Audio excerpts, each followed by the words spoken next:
Luc, chapitre 5.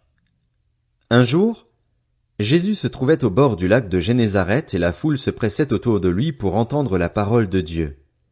Il vit au bord du lac 2 barques. Les pêcheurs en étaient descendus pour laver leurs filets. Il monta dans l'une de ces barques, qui appartenait à Simon, et il le pria de s'éloigner un peu du rivage. Puis il s'assit, et de la barque il enseignait la foule. Quand il eut fini de parler, il dit à Simon: « Avance là où l'eau est profonde et jetez vos filets pour pêcher. » Simon lui répondit: « Maître, nous avons travaillé toute la nuit sans rien prendre. Mais sur ta parole, je jetterai les filets. » Ils les jetèrent et prirent une grande quantité de poissons, et leurs filets se déchiraient. Ils firent signe à leurs compagnons qui étaient dans l'autre barque de venir les aider. Ils vinrent et remplirent les 2 barques, au point qu'elles s'enfonçaient. Quand il vit cela, Simon-Pierre tomba aux genoux de Jésus et dit: « Seigneur, éloigne-toi de moi, parce que je suis un homme pécheur. » En effet, lui et tous ceux qui étaient avec lui étaient remplis de frayeur à cause de la pêche qu'ils avaient faite.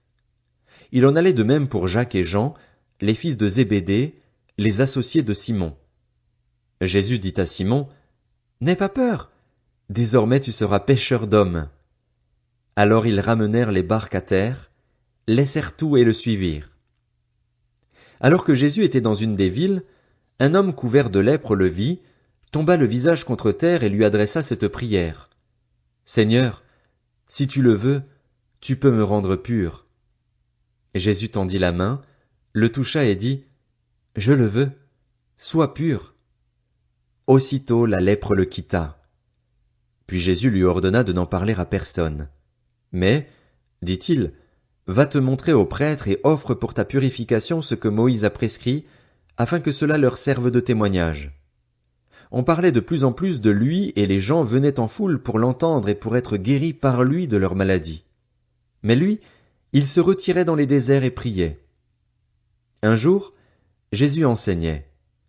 Des pharisiens et des professeurs de la loi, venus de tous les villages de la Galilée, de la Judée et de Jérusalem, étaient assis là, et la puissance du Seigneur se manifestait par des guérisons. Et voici que des hommes qui portaient un paralysé sur une civière cherchaient à le faire entrer et à le placer devant Jésus. Comme ils n'avaient pas trouvé moyen de l'introduire à cause de la foule, ils montèrent sur le toit et, par une ouverture, ils le descendirent sur sa civière au milieu de l'assemblée, devant Jésus. Voyant leur foi, Jésus dit: « Mon ami, tes péchés te sont pardonnés. » Les spécialistes de la loi et les pharisiens se mirent à raisonner et à dire: « Qui est cet homme qui profère des blasphèmes? Qui peut pardonner les péchés, si ce n'est Dieu seul? » Jésus connaissait leurs pensées. Il prit la parole et leur dit: « Pourquoi raisonnez-vous ainsi dans vos cœurs? Qu'est-ce qui est le plus facile à dire? Tes péchés te sont pardonnés? Ou lève-toi et marche? Afin que vous sachiez que le Fils de l'homme a sur la terre le pouvoir de pardonner les péchés, je te l'ordonne, dit-il au paralysé. Lève-toi, prends ta civière et rentre chez toi. Celui-ci se leva immédiatement en leur présence, prit la civière sur laquelle il était couché et rentra chez lui en rendant gloire à Dieu. Tous étaient dans l'étonnement et célébraient la gloire de Dieu. Remplis de crainte, ils disaient: « Nous avons vu aujourd'hui des choses extraordinaires. » Après cela, Jésus sortit et il vit un collecteur d'impôts du nom de Lévi assis au bureau des taxes. Il lui dit: « Suis-moi. » Et laissant tout, il se leva et le suivit. Lévi lui offrit un grand festin dans sa maison, et beaucoup de collecteurs d'impôts et d'autres personnes étaient à table avec eux. Les pharisiens et leurs spécialistes de la loi murmurèrent et dirent à ses disciples: « Pourquoi mangez-vous et buvez-vous avec les collecteurs d'impôts et les pécheurs? » Jésus prit la parole et leur dit: « Ce ne sont pas les gens en bonne santé qui ont besoin de médecins, mais les malades.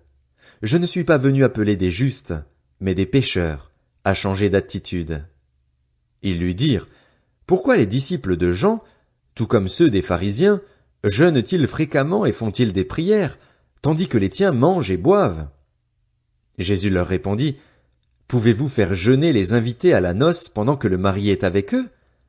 Les jours viendront où le marié leur sera enlevé, alors ils jeûneront durant ces jours-là. » Il leur dit aussi une parabole: « Personne ne déchire un morceau de tissu d'un habit neuf pour le mettre à un vieil habit, sinon il déchire l'habit neuf et le morceau qu'il en a pris n'est pas assorti avec le vieux. Et personne ne met du vin nouveau dans de vieilles outres, sinon le vin nouveau fait éclater les outres, il coule et les outres sont perdues. Mais il faut mettre le vin nouveau dans des outres neuves et les deux se conservent.